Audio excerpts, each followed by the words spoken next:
The U.S.-India strategic relationship is off to a pretty strong start under the Biden administration. The Quad held its first ever Leaders Summit, and Secretary of Defense Lloyd Austin chose to visit India as one of his first international trips since assuming his role as Secretary of Defense. But there is some uncertainty in the relationship.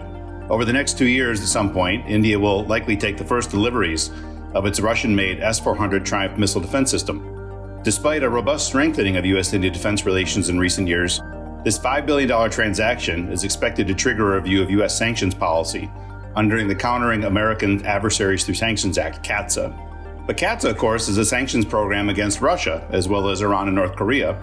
So how U.S. views Russia is very much a part in terms of how we would look at applying CAATSA sanctions. Here to help us unpack the Russia angle, Turkey as well, is my terrific colleague here at CSIS, Heather Conley. Heather is Senior Vice President for Europe, Eurasia, and the Arctic, and also Director of the Europe program at CSIS.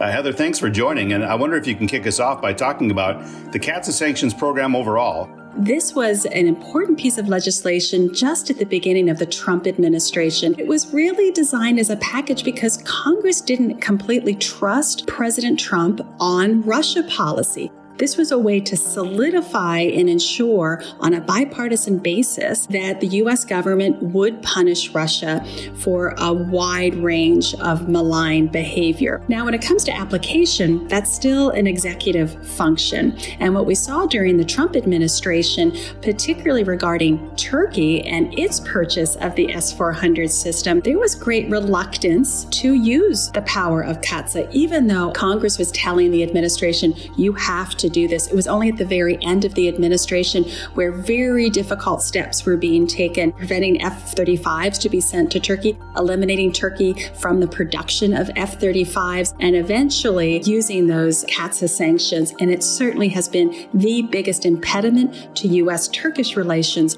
I think we could talk a bit about Turkey and sort of the direction. That's another issue that comes up a lot when we talk about CAATSA and India. How big of a deal was it considering them as a NATO partner? Anything that kind of means maybe we should be considering for the India relationship? I think what was slowing down the Trump administration use of the CAATSA provisions is exactly because Turkey is a NATO ally. And of course, like India, Turkey is a very important country to the United States and its security interests. So it was extremely reluctant to move forward in this. But at the end of the day, the Turkish government gave us no leeway. Now, the relationship in some ways has been very narrowed to the S-400s as this impediment. But the S-400s is also a greater symbol of a Turkish government rethinking its entire foreign and security posture. Now, what does this mean for India? Clearly, India also is another hinge state where we see greater cooperation in the Quad, and we see a more pragmatic relationship with Russia. But the challenge is, as we see the Quad, the maritime security democracies working more closely together, it is pushing Russia and China together.